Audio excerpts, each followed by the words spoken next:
Tasavvur qiling, siz kichkina barmog'ingizni sindirib olib, doktorga boryapsiz-da, shifokor sizni boshingizni operatsiya qilish kerak deyapti.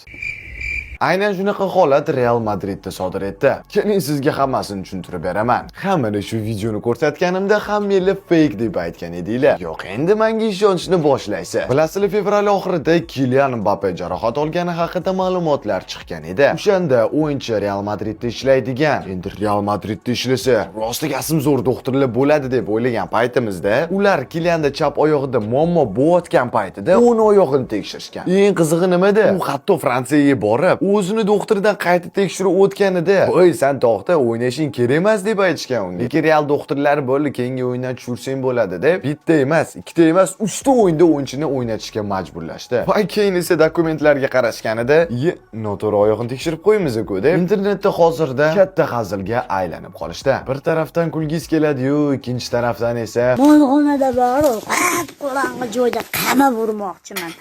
Shon remen bilan urmoqchiman. Mo'limda rementi bor-ku, ana shu uzilib ketguncha urmoqchiman.